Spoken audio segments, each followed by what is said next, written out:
Ajari kami pagi hari ini untuk kami boleh menjadi pribadi yang merdeka, yang menyenangkan hati Tuhan. Karena sesungguhnya ketika ada Engkau dalam hidup kami, Engkau sudah memerdekakan setiap kami. Ampuni setiap pelanggaran kami Tuhan, supaya kami layak dan kami boleh Engkau bukakan pikiran setiap kami untuk kami boleh mengerti isi daripada firman-Mu. Segala kuasa intervensi yang bukan daripada Tuhan, yang mau mencoba mengganggu jalannya pemberitaan firman Tuhan, kami sepakat dan tolong menangani dalam nama Yesus. Berikan konsentrasi bagi setiap kami untuk kami sungguh mengenal Engkau lebih dalam lagi. Itulah kerinduan kami menyenangkan hati-Mu. Di dalam nama Yesus yang siap mendengarkan firman Tuhan, sama-sama kita katakan amin. Beri kemuliaan bagi Allah kita. Silakan duduk Bapak Ibu Saudara dikasih Tuhan. Haleluya, kita boleh bersyukur pada pagi hari ini oleh karena kemurahan Tuhan kita boleh ada dan kita boleh berkumpul kembali di hari yang luar biasa ini ya.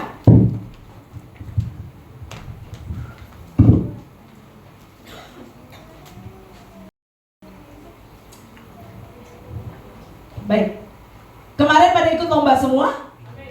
Siapa yang ikut lomba? Boleh lambaikan tangan?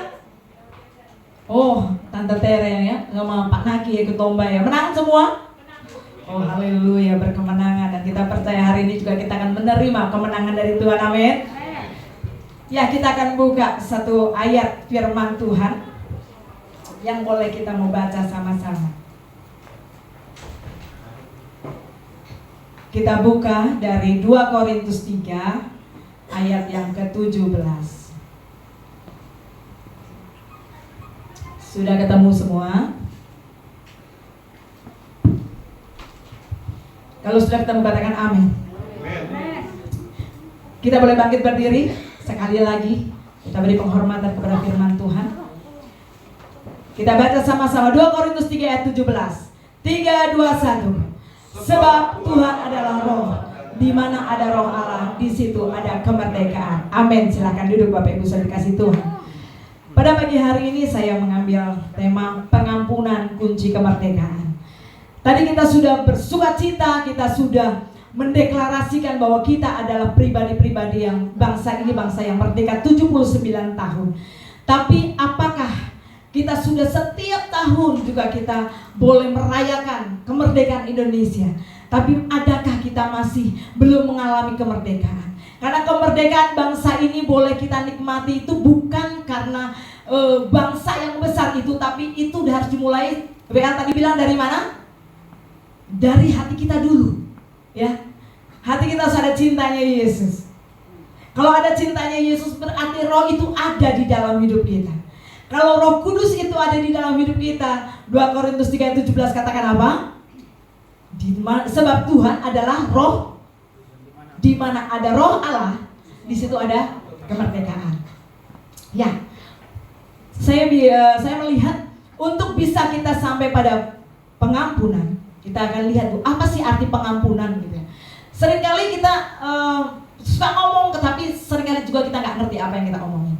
Saya belajar dari KBBI, yuk kita buka sama-sama. Menurut KBBI itu terjemahannya begini: pengampunan adalah pembebasan dari tuntutan karena melakukan kesalahan. Seperti kemarin kita mengikuti, kalau yang nggak ikut lomba-lomba mengikuti acara di TV ya, di sana ada 9.000, ada diumumkan 9.000 sekian menerima grasi, menerima pengampunan, ada pengurangan daripada hukuman. Itu adalah salah satu bentuk pengampunan. Nah, pengampunan secara psikologis saya mendapatkan arti sebagai demikian. Pengampunan adalah sebagai sebuah tindakan sukarela yang dilakukan seseorang untuk melepaskan kemarahan, kebencian atau pembalasan, kalau ada dendam ya, balas dendam gitu ya, kepada seseorang yang telah menyakiti hatinya. Jadi ketika kita sulit mengampuni, karena secara psikologis ini memang ini yang seringkali terjadi dalam hidup kita. Karena apa? Nanti kita akan belajar.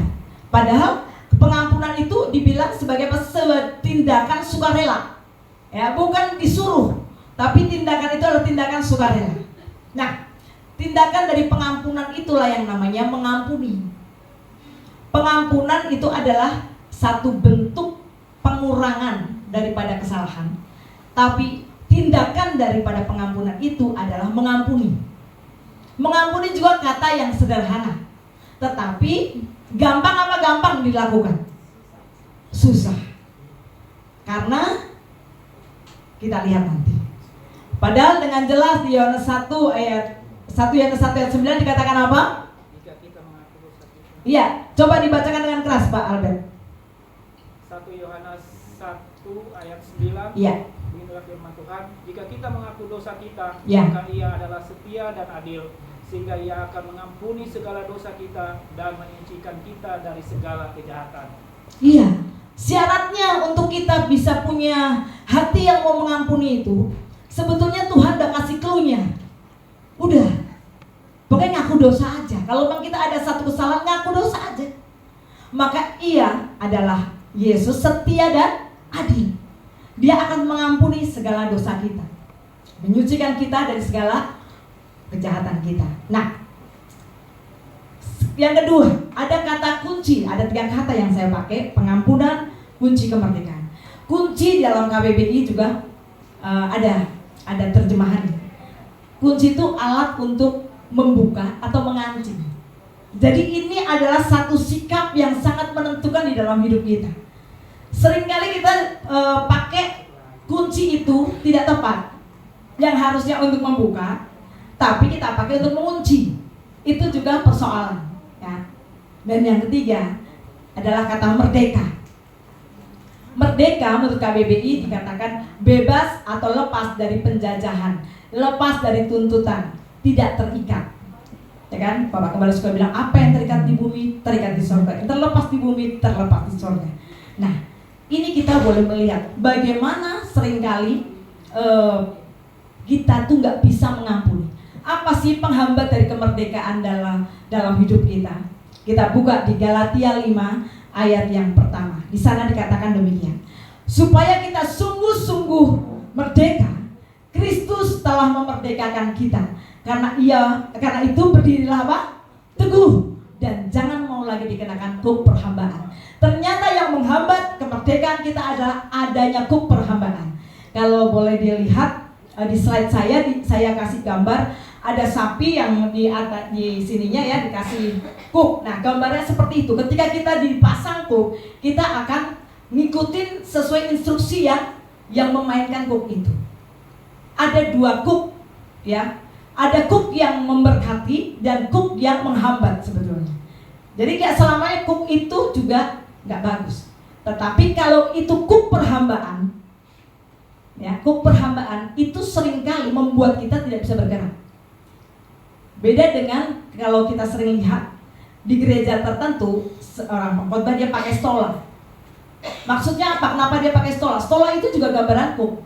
Tapi kuk apa? Untuk dia tunduk pada ketetapan Tuhan. Ya, jadi berbeda di sini. Kalau hamba Tuhan yang pakai stola itu artinya dia memakai kuk untuk apa? Dia betul-betul sungguh-sungguh memperhatikan bagaimana dia harus hidup. Karena ada peraturan-peraturan yang Tuhan tetapkan. Nah, lanjut ya. Apa penghambat kemerdekaan? Ternyata saya mencatat penghambat kemerdekaan itu ada dua. Yang pertama dari dalam, yang kedua dari luar. Sadar nggak sadar inilah yang terjadi. Ya, kita seringkali menganggap remeh apa yang namanya amarah, ya kan? Iri. Kenapa sih kamu marah? Habis dia selalu menyalahkan siapa kalau kita marah? Pihak lain. Entah itu suami, entah itu istri, entah itu anak, entah itu orang tua, ya, atau dalam pertemanan. Seringkali itu yang terjadi. Tapi itu dari dalam yang seringkali menghambat. Sementara firman Tuhan ngomong apa? Hal-hal yang seperti saya katakan tadi. Ada amarah, ada iri, dusta, kegeraman, hawa nafsu, fitnah, serakah. Apa firman Tuhan katakan? Kita lihat di slide itu ya. Next slide. Ya, dikatakan di Kolose 3 ayat yang kelima dikatakan apa? Ada yang harus kita matikan dan ada yang harus kita buang. Ini nggak sekali kita ngomong di tempat ini. Kalau nggak sekali berarti Tuhan sangat concern untuk kita sungguh-sungguh serius supaya kita boleh mengalami yang namanya kemerdekaan. Karena kemerdekaan satu wilayah, satu kota, satu bangsa tidak akan pernah terjadi dengan sungguh-sungguh kalau tidak dimulai dari diri kita. Sama dengan perubahan. Kita tidak bisa tuntut orang lain untuk berubah seperti saya. Nggak bisa. Kalau kita mau ada perubahan, dimulai dari saya. Gitu. Karena ketika kita sendiri yang menyadari bahwa saya harus berubah, ketika kita ada perubahan, maka sekeliling kita itu yang akan menikmati. Karena perubahan itu akan menempatkan kita di pasal-pasal kehidupan yang tepat.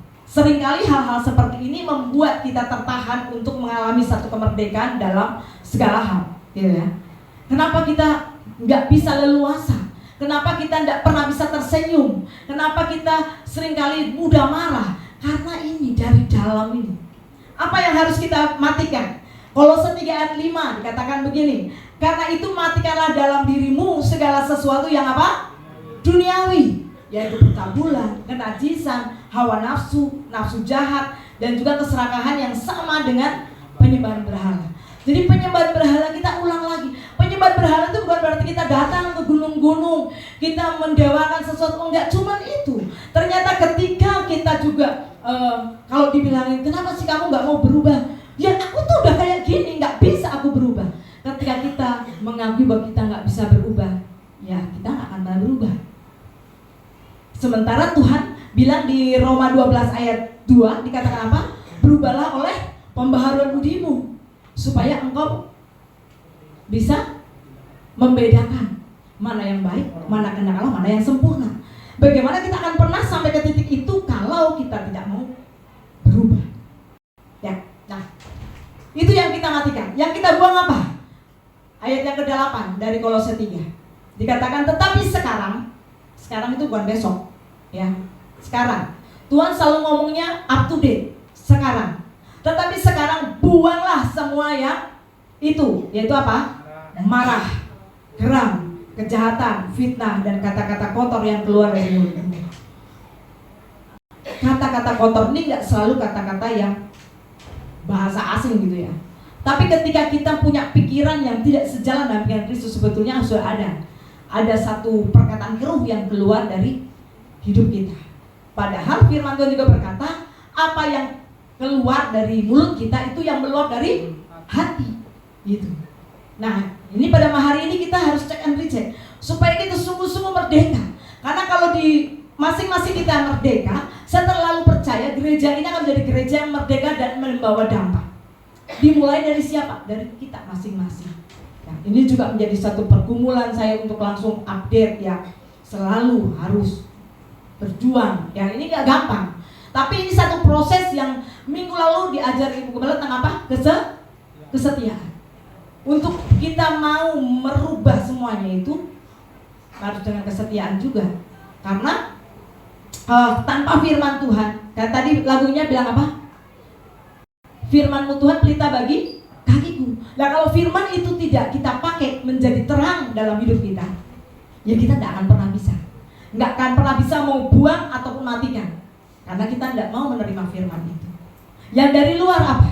Ada tekanan, dakwaan. Ya seringkali kan kita dipersalah mengerti gitu kan. Sering ada pendakwaan, penindasan mungkin ada sesuatu hal yang tidak pas. Terus biasanya di dalam apa ya pekerjaan lah ya, pekerjaan seringkali ada tuntutan, kita merasa tertindas. Sebetulnya itu bukan penindasan gitu ya, tetapi kita merasa tertindas. Nah merasa yang dari luar itu seringkali itu menghambat kita juga. Itu menjadi perambaan juga. Kalau itu kita bangun, kita masukkan ke dalam pikiran kita. Makanya Roma 8 ayat 35 katakan gini. Ini yang membuat kita harus mengerti dan kita harus catat. Siapakah yang akan memisahkan kita dari kasih Kristus? Penindasan atau kesesakan atau penganiayaan atau kelaparan atau ketelanjangan atau bahaya atau pedang? Artinya apa kalau ada pertanyaan itu? Artinya tidak ada yang bisa memisahkan. Jadi sebetulnya kalau kita tidak terintimidasi oleh yang namanya dakwaan, penindasan, penganiayaan gitu kan, seperti yang sudah berulang kali saya saksikan ketika kita ada penganiayaan dalam arti penderitaan karena nama Yesus, kita akan merasa ada satu sukacita di situ. Sekalipun kita disalah mengerti, kita dianggap salah ya, tapi ketika kita cek and recheck itu kita ada dalam kebenaran, ada sukacita. Ketika kita cek and recheck ada kesalahan, 1 Yohanes 1 ayat 9 tadi jawabannya ya. Ketika kita ternyata kita merasa saya tertindas, tapi setelah cek and recheck, oh aku tuh memang salah. Ayo cepat mengaku dosa. Dia Allah yang setia dan adil.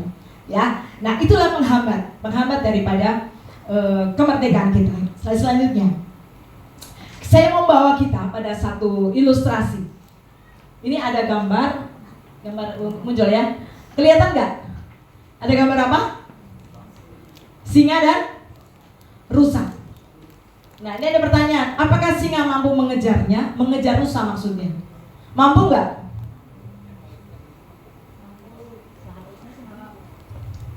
Kalau kita lihat dari penelitian dari jurnal dikatakan kecepatan singa itu 50 km per jam kecepatannya. Kalau rusa itu 90 km per jam. Harusnya bisa nggak dikejar rusa? Harusnya enggak. Tapi yang seringkali kita tahu, singa bisa mengejar rusa nggak? Bisa. Kenapa? Kenapa ya?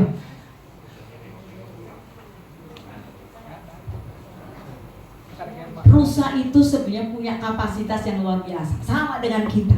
Kita tuh dikasih kapasitas sama Tuhan luar biasa. Karena apa? Ada Roh Tuhan toh. Ketika kita terima Yesus, Roh Tuhan ada sama kita enggak? Ada toh? Kalau Roh Tuhan ada sama kita, Tuhan bilang apa? Apa yang aku lakukan, engkau bisa lakukan juga. Sama nih, si rusa dikasih tahu, kapasitasmu tuh 90 km per 90 ya, 90 km per jam. Tapi apa yang rusa lakukan kok kenapa sampai Bapak Ibu Saudara bilang kekejar? Karena dia kenapa? Ketakutan, intimidasi, ada intimidasi, dia ketakutan. Dia suka menoleh ke belakang. Menoleh ke belakang itu kalau nggak untuk ambil pelajarannya itu membahayakan. Siapa lagi yang bahaya karena menoleh ke belakang? Lot. Udah dibilang jangan menoleh ke belakang, dia menoleh ke belakang. Jadi tiang garam. Nah ini juga si rusa ini harusnya kalau dia tahu ini loh kamu tuh kapasitasmu, kamu bisa lari kencang, nggak mungkin kamu kekejar. Tapi dia tidak fokus dan dia tidak menyadari ada satu talent yang Tuhan berikan, ada satu kapasitas yang luar biasa yang Tuhan berikan, ya. Dan akhirnya dia melihat, wih gede banget, sama dengan kita kan? Waduh masalahku gede banget, nggak mungkin aku bisa selesaikan. Itulah tekanan-tekanan yang seringkali membuat kita tidak merdeka, membuat kita Ayo datang ibadah wanita, enggak, gue lagi banyak persoalan. Ayo datang ibadah kaum pria. Kemarin kaum pria ada berapa miliar yang datang? 5 miliar. Semua total ada berapa Pak Naki? Berapa persen? Padahal di Komsel itu kita boleh melihat berapa kapasitas yang Tuhan berikan buat kita. Karena apa? Di situ ada firman Tuhan, ada kesaksian daripada saudara-saudara kita, dan kita boleh melihat sampai di mana kita. Kita semua punya talenta. Kita punya kapasitas yang Tuhan percayakan besar. Tapi kenapa kita seringkali seperti rusa ini? Yang harusnya nggak mungkin terkejar, orang udah menang kok. Mana badannya ringan, ya kan? Larinya bisa kencang.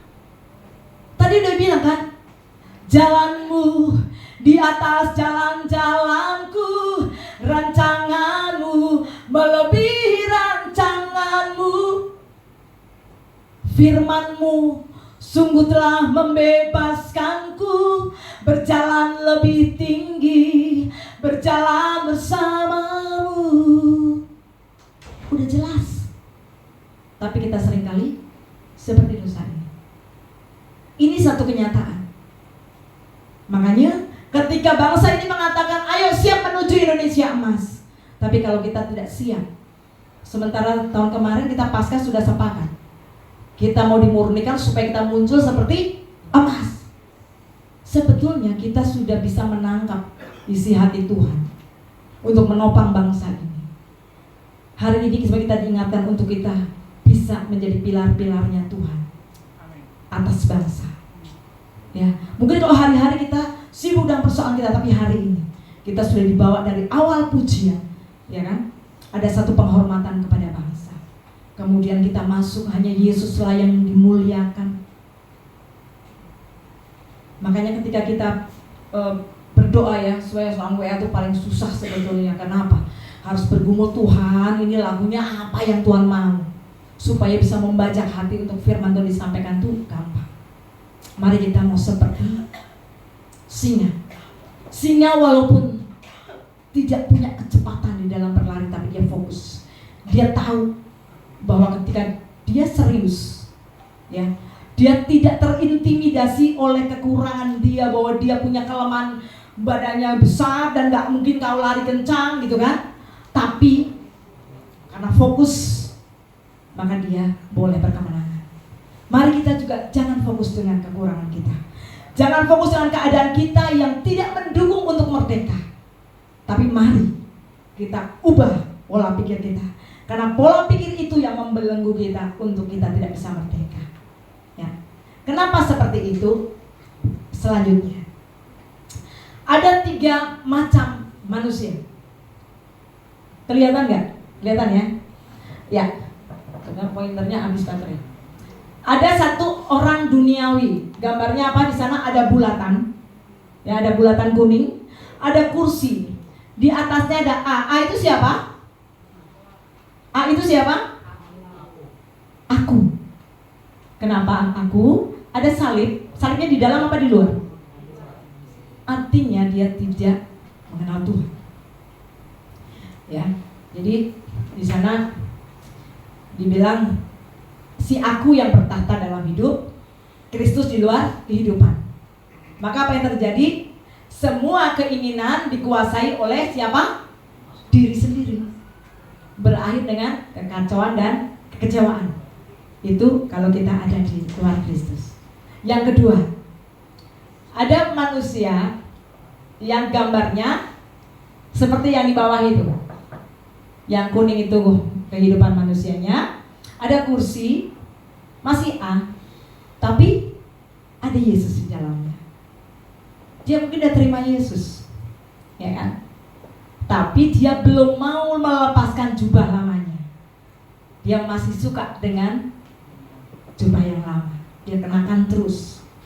Makanya sekalipun ada Yesus, dia tetap aku loh, gitu ya. Aku.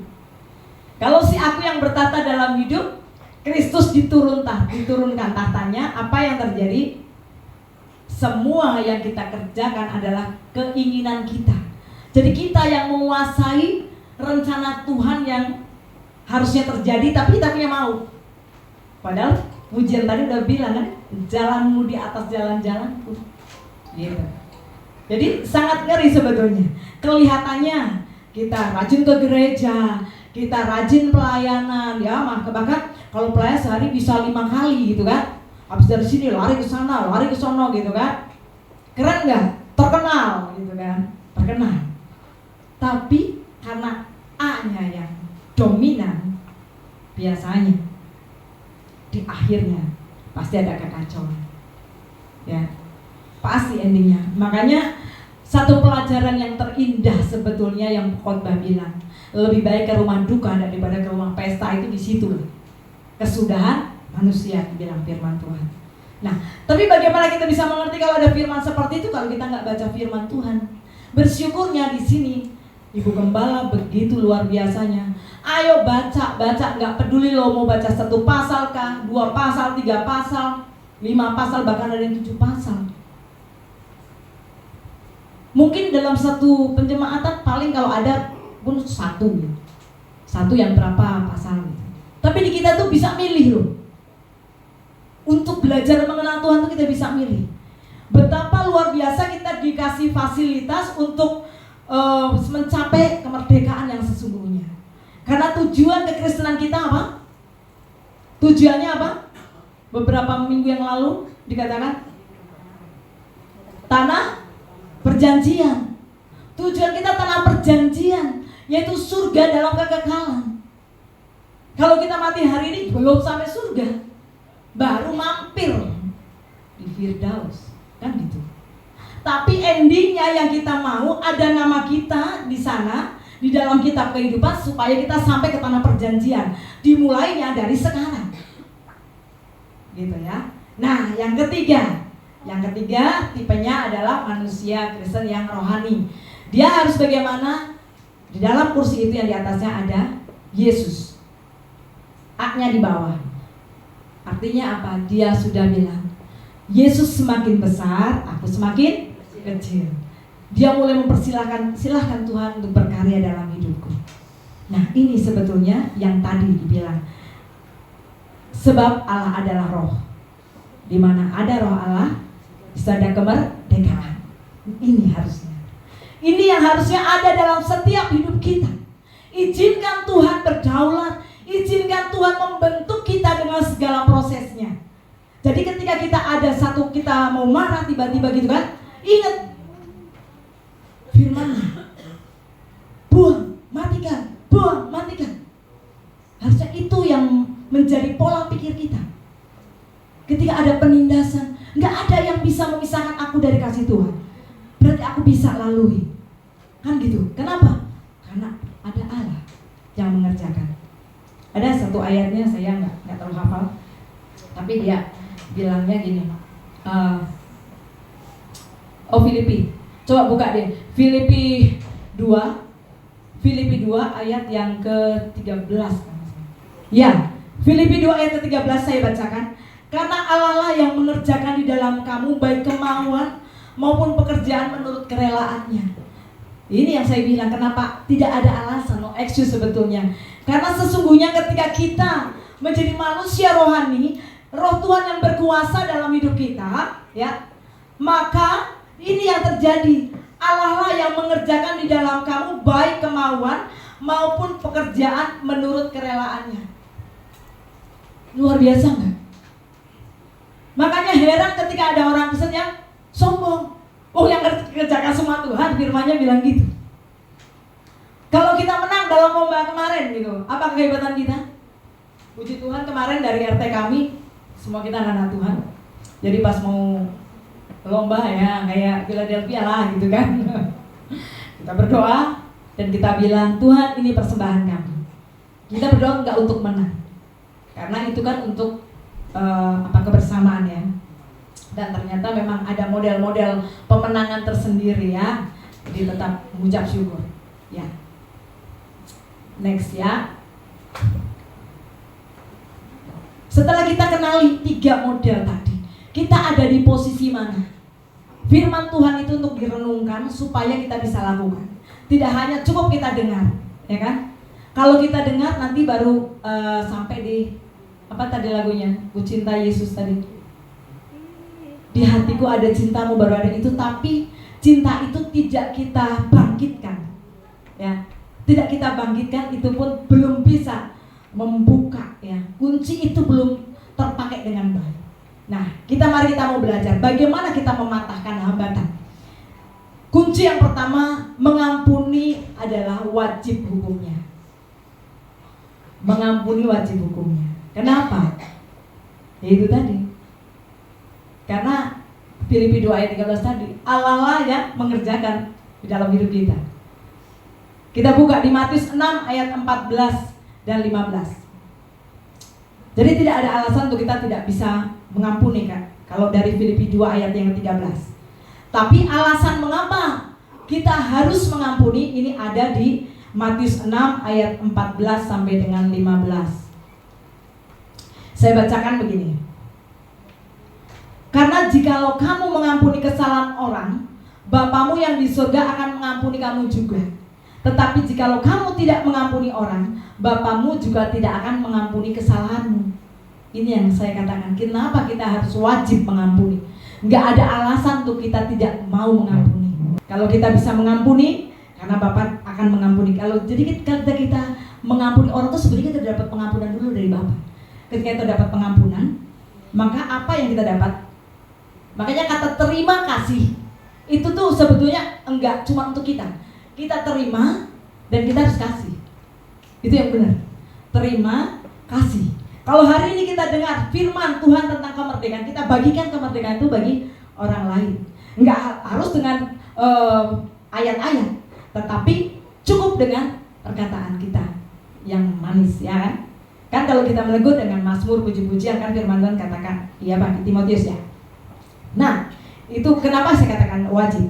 Yang kedua, dikatakan di Efesus 4 ayat yang ke-32 juga. Itu yang membuat kita harus mau mengampuni. Tetapi hendaklah kamu ramah seorang terhadap yang lain, penuh kasih mesra dan saling mengampuni sebagaimana Allah di dalam Kristus telah mengampuni kamu. Betul kan? Yang saya katakan tadi. Karena Allah dulu sudah mengampuni kita, maka kita pun harus mengampuni. Tidak ada alasan untuk kita nggak mau mengampuni. Dan ketika kita mengampuni, kita melupakan apa yang pernah Dia lakukan terhadap kita. Dan itu menjadi sukacita yang luar biasa. Kita bisa terbang. Jadi kalau nyanyiku kan terbang itu betul-betul kita menikmati. Kayak tadi waktu kita bikin slow gitu kan ya. Saya menikmati penerbangan bersama dengan Tuhan. Karena apa? Dalam kemerdekaan kita udah lepaskan semuanya. Dan kita menjadi orang yang bisa tersenyum kapanpun dan dimanapun, ya kan? Ketika ada persoalan pun, haleluya, gitu kan, bisa begitu. Kenapa? Ya karena ada roh Allah di dalam hidup kita. Kalau nggak ada, nggak bisa, gitu. Kalau kita di luar Kristus tadi, kalau Kristus tidak kita tempatkan di posisinya, di tahtanya, di hati nurani kita yang paling dalam, kan 1 Korintus 3 ayat 16 bilang apa? Tidak tahukah kamu bahwa tubuhmu adalah bait Roh Kudus? Iya kan? Berarti ada Yesus yang bertahta.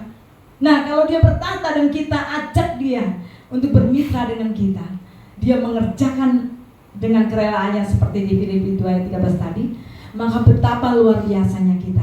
Kita akan mau mengerjakan apa yang Tuhan perintahkan. Itu yang pertama. Yang kedua, memahami kemerdekaan itu, memahami bahwa kebenaran itu memerdekakan. Kita buka di Yohanes 8 ayat 32.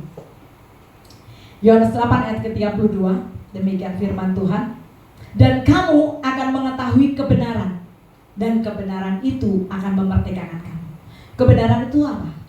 Yaitu firman Tuhan. Firman Tuhan adalah kebenaran, dan Dia Allah sendiri. Jadi ketika kita mengenal Tuhan, kita mengenal apa yang menjadi kesukaannya. Ketika saya mempersiapkan ini, ternyata 2 tahun lalu di hari kemerdekaan juga saya sampaikan tentang mengenal hatinya Tuhan. Kita tahu apa sih seleranya Tuhan. Ternyata saya pernah sampaikan itu. Kalau kita tahu seleranya Tuhan, berarti kita mengenal. Kalau kita tidak kenal Dia, kita nggak tahu seleranya. Gitu. Kita nggak tahu. Kalau Bapak Gembala ini sukanya pedes, tapi Bu Gembala kurang, misalnya gitu. Karena apa? Karena kita mengenal, dekat, gitu kan. Tapi kalau kita nggak pernah ketemu, kita nggak akan ngerti. Makanya kita harus membangun kedekatan mengenal Dia dengan benar. Ya, memahami bahwa kebenaran itu akan memerdekakan kita. Itu yang pertama. Yang kedua, kita bisa lihat juga di Roma 6 ayat 18. Roma 6 ayat 18 dikatakan, kamu telah dimerdekakan dari dosa dan menjadi hamba kebenaran. Kalau kita menjadi hamba kebenaran, logikanya kita harusnya lakukan kebenaran apa enggak? Harusnya lakukan enggak? Kalau kita menjadi hamba kebenaran, yang kita lakukan kebenaran apa ketidakbenaran? Kebenaran. Tapi seringkali kita kepleset. Makanya si Paulus bilang kan, aku mengerjakan bukan seperti yang aku mau kerjakan. Dia sebenarnya gak mau kerjakan itu, tapi seringkali kita kerjakan itu. Nah, mari supaya itu tidak terjadi, mari kita berikan keleluasaan Roh Kudus menguasai hidup kita. Kalau Roh Kudus menguasai hidup kita, kita akan mengalami itu ya. Kunci yang ketiga, yaitu wajib menuruti perintahnya agar Roh Allah ada diam di dalam kita. Kita baca di 1 Yohanes 3 ayat yang ke-24. Di sana dikatakan, barang siapa menuruti segala perintahnya, ia diam di dalam Allah dan Allah diam di dalam dia. Dan demikianlah kita ketahui bahwa Allah ada di dalam kita, yaitu Roh yang telah Ia karuniakan kepada kita. Luar biasa kan? Barang siapa menuruti perintahnya, berarti ini wajib juga. Wajib kita lakukan. Supaya apa? Supaya Allah diam di dalam kita. Dengan demikian kita tahu bahwa Roh yang telah mengaruniakan kepada kita itulah yang memerdekakan kita. Luar biasa. Jadi cuman kita tinggal di dalam Tuhan, itu aja sebenarnya Tuhan mau. Tapi seringkali ketika persoalan itu datang, kita lupa dengan semuanya itu. Jadi kayak rusa itu asal lari. Asal lari tapi dengan ketakutan dia menengok ke belakang. Padahal itu kan yang namanya bimbang toh. Kalau bimbang, firman Tuhan juga bilang apa? Kamu gak dapat apa-apa. Gitu. Ini juga sedang dalam ujian kami kan. Iya toh? Ujian. Udah masuk semester berikutnya. Ini belajar nih. Ini firman gak cuma buat Bapak Ibu, buat saya juga, kita lagi berjuang. Sampai gak iman kita sampai di titik itu? Gak gampang, tapi kita harus mau. Tuhan penuh, setiap hari minta Tuhan penuh. Dan kami sangat menikmati ketika masuk dalam hadirat Tuhan itu ya. Luar biasa. Karena dia, ketika kita masuk ke hadirat dia akan menyuruh sesuatu yang enggak masuk di dalam pikiran kita. Makanya tadi, mari ubah pola pikir kita supaya kita tidak terbelenggu. Sebetulnya kan yang membuat kita nggak merdeka ada belenggu-belenggu tuh, belenggu-belenggu tadi, yang penghambat-penghambat tadi yang sudah kita bahas. Ya, nah, masih di dalam perintah Tuhan di Matius 5 ayat 44 dikatakan begini. Tetapi aku berkata kepadamu, kasihilah siapa? Musuhmu dan berdoalah bagi mereka yang menganiaya kamu. Lah ini kerennya. Tadi kan yang di Yohanes 3 ayat 24 tuh, kalau menuruti perintahnya, ya diam. Nah, enggak cuma diam Tuhan, tapi dia memerintahkan juga hal yang lain. Ketika kita mengasihi itu, bukan mengasihi sama orang yang baik sama kita, itu dia PR-nya. Sudah sampaikah kita di titik itu? Kalau kita belum sampai di titik itu, saya yakin kita belum merdeka. Ya, karena kita nggak mau ketemu sama orang yang mungkin menyakiti kita.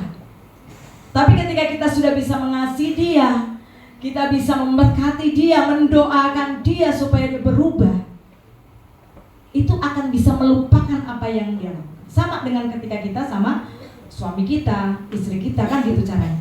Ketika kita ada sesuatu yang nggak pas, ya, dalam suami istri ini, mari kita ingat kebaikannya supaya kita bisa mengampuni. Gitu kan. Kadang-kadang kan kesel juga kan, ketika, wah ini suami kita begini, atau istri kita terlalu cerewet lah, begitu ya. Susah banget mengampuni itu toh. Tapi ingatlah kebaikannya. Ingat kebaikannya dan anugerahnya Selamatkanku, Yesus duluan yang ngerjakan. Kalau Yesus lakukan, apa yang dia lakukan kita pun bisa lakukan. Nah, akhirnya kita mau bergerak, dan itu boleh menjadi berkat. Ya.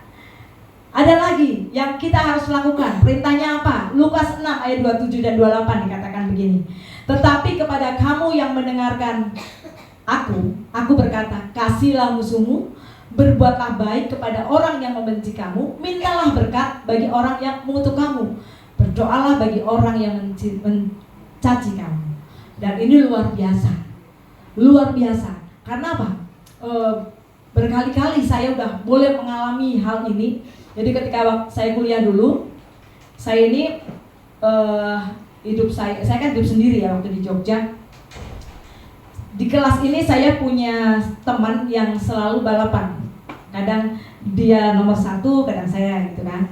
Nah sebetulnya saya nggak membalap dia gitu. Tapi dia suka bilang, oh, Mardiana itu kan sukanya kan beginilah gitu ya. Padahal saya enggak, itu karena kasih anugerah Tuhan. Karena gini, saya bilang sama Tuhan, hidupku ini kan dari saya SMA kan sebetulnya saya udah vonis mati ya. Jadi saya itu hidup saya itu sebetulnya cuma mempersiapkan saya pulang. Saya udah nggak lagi punya kepikiran mau bagaimana gitu. Tapi ketika kuliah itu, saya cuma bilang sama Tuhan, Tuhan ini hidupku, aku mau menjadi berkat. Nggak tahu gimana, Tuhan tuh tolong. Jadi saya itu melihat, ketika saya banyak memuji, menyembah, saya banyak pelayanan, IP saya tinggi. Tapi saya pernah tes, 1 semester, saya nggak mau dijadwal di pemuda, nggak mau, ngajar sekolah minggu, nggak mau, gitu ya. Terus saya juga baca Alkitabnya, enggak, gitu. Padahal saya itu terlepas dari maut itu, dari kematian saya, itu tuh karena apa? Saya memulai baca firman. Dan saya bikin deklarasi sama Tuhan, kalau Tuhan mau ambil saya sekarang, kalau nggak sembuhkan saya sekarang, karena saya udah nggak kuat hari itu. Tapi proses itu nggak langsung kayak membalikkan telapak tangan saya langsung satu, enggak. Bahkan sampai kemarin pun beberapa hari ini saya ngalamin sesak sampai bilang, kemarin kan saya dapat kabar si Caleb habis. Waktu itu si Jetro sakit, saya sempat ke rumah. Pas Caleb sakit itu, saya mau pergi pun nggak nyampe gitu. Jadi saya tuh nyesek tapi di sebelah belakang gitu. Dan sampai kemarin pun, tadi malam pun masih gitu. Nggak bisa tidur saya sampai jam 2, baru tidur jam 2, jam 4 baru bangun. Tapi itu tidak menjadi masalah. Kenapa? Ya karena lagu tadi, cinta Yesusnya itu melebihi daripada kelemahan kita. Itu yang membuat kita tetap survive, yang membuat kita tetap menyala-nyala, yang membuat kita tetap punya passion melayani Tuhan, gitu ya. Makanya walaupun ada lagu itu, walau tubuhku diremukkan, walau jiwaku terkoyakkan, pujianku takkan berhentikan, rohmu yang memberiku penghiburan. Kenapa bisa pujian itu kita naikkan? Karena roh Tuhan menguasai hidup kita. Kalau enggak bisa. Pertamanya gimana lagi itu? Oh, iya. Hidupku, coba Asyar ada? Enggak ada. Hidupku ada di tanganmu, kau beri rancangan yang terindah. Tak hanya yang baik saja yang ku terima. Walau tubuhku diremukkan, walau jiwaku terkoyakkan, pujianku takkan terhentikan. Rohmu yang beriku penghiburan, rohmu yang memberi penghiburan gitu. Luar biasa kan? Itu lagu begitu luar biasanya.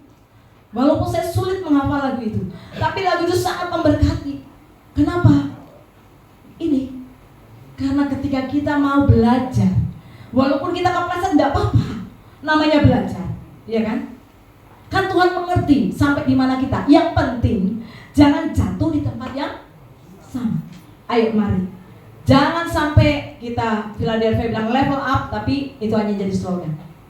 Level up itu artinya kita sudah di posisi yang berbeda. Kalau belum, kita baru next level. Level up itu udah harus posisi berbeda, harus bisa nyanyikan lagu tadi. Bahkan yang pertama tadi juga lagunya hari yang terindah. Udah hari terbaik, hari terindah. Bagaimana lagu itu kita bisa nyanyikan kalau kita tidak mengalami hari-hari baik bersama dengan Tuhan? Kita gak mengalami masa-masa indah bersama dengan Tuhan ya. Nah karena itu kita coba lihat lagi di Yohanes 8 ayat 1 dan 2. Dikatakan apa di sana? Kalau kita bisa mengasihi, kita bisa mengampuni ya, itu menjadi kunci untuk kita mengalami kemerdekaan. Yohanes 8 ayat 1 dan 2 katakan demikian. Demikianlah sekarang tidak ada penghukuman lagi bagi mereka yang ada di mana? Di dalam Kristus Yesus. Roh yang memberi hidup telah memerdekakan kamu dalam Kristus dari hukum dosa dan hukum maut. Itu luar biasa kan? Roh yang memberi hidup telah memerdekakan kamu. Jadi roh yang berhidup itulah yang memerdekakan. Bukan karena kita hebat kita merdeka, enggak. Tapi karena roh yang memberi hidup itu yang memerdekakan kita. Dan action kita itu tadi, ada yang kita buang, ada yang kita matikan. Dan juga kita boleh mengasihi sesama kita. Kita boleh memberikan pengampunan bagi suami kita, istri kita, anak kita, orang tua kita ya. Anak-anak kita gak bisa tuntut orang tua kita harus begini begitu, enggak. Karena kan beda masa, beda pendidikan. Mari kita belajar mengerti bagaimana orang tua kita. Tetap aja lepaskan pengampunan. Karena hormat kepada orang tua itu perintah juga. Ya, tidak ada yang melawan itu. Jadi sekali lagi saya katakan, izinkan roh Allah menguasai hidupmu. Roma 8 ayat 13. Semoga ini boleh menjadi ayat penutup kita. Sebab jika kamu hidup menurut daging, kamu akan mati. Tetapi jika oleh roh kamu mematikan perbuatan-perbuatan tubuhmu, kamu akan hidup. Jadi kita tinggal pilih, mau matikan daging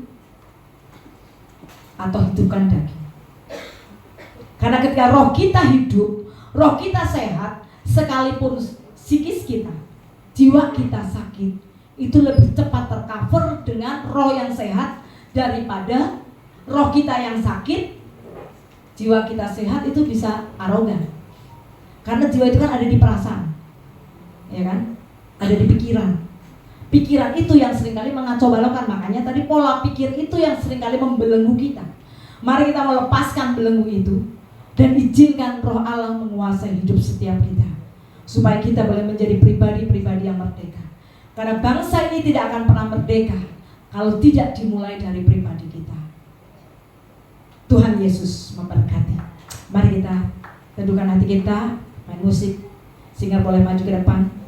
Kita mau merenungkan sampai di mana posisi kita. Biarlah roh Allah yang hidup itu boleh memenuhi setiap kita. Haleluya.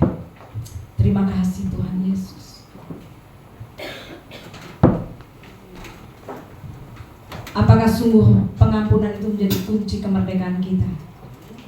Itu akan menjadi kunci pembuka kemerdekaan kalau kita mau lakukan perintah Tuhan. Mari kita buang apa yang harus kita buang, matikan apa yang harus kita matikan.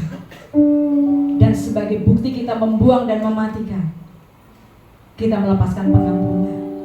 Roh Allah yang hidup penuhiku, roh Allah yang hidup pulihkanku. Turunlah urapan di atas setiap kami Tuhan. Haleluya. Terima kasih Yesus. Roh Allah yang hidup penuhiku, roh Allah yang hidup pulihkanku. Turunlah urapan atasku,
berurusan dengan Tuhan pada pagi hari ini. Jangan biarkan engkau ada di dalam belenggu pikiran yang salah, tapi biar hari ini engkau dimerdekakan, engkau mengalami Tuhan, supaya dia berurapan, dia menyatakan kuasanya. Mari masing-masing kembali katakan, membebaskan hidup yang terbelenggu. Bebaskan setiap kami, jangan lewatkan satu waktu hati mereka yang pulihkan setiap kami, supaya mata kami terbuka, setiap belenggu dipatahkan. Berikan hidupku aku dipenuhi urapan baru, menyatakan kebesaran bebaskan hidup yang terbelenggu. Amin, haleluya. Memulihkan hati mereka yang terluka, serta mencerahkan mata yang buta. Jadikan hidup kami Allahku, jadikan hidupku Allahku dipenuhi urapan baru, menyatakan kebesaran kuasa, menyatakan kebesaran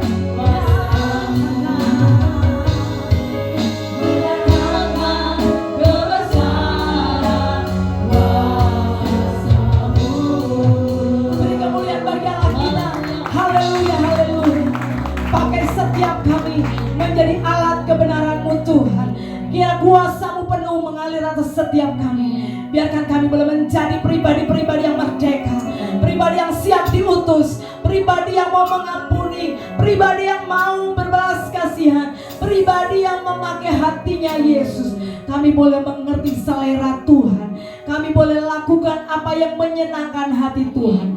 Terima kasih Tuhan Yesus, terima kasih Bapa, terima kasih. Hidupku ada di tangan-Mu, Kau beri rancangan yang terindah, tak hanya yang baik saja yang ku terima. Walau tubuhku direbutkan, walau jiwaku tergoyahkan, hujanku takkan terhentikan, Roh-Mu yang menghibur hiburan. Ku pikul salib-Mu Tuhan,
Terima kasih Bapa, meteraikan firman-Mu.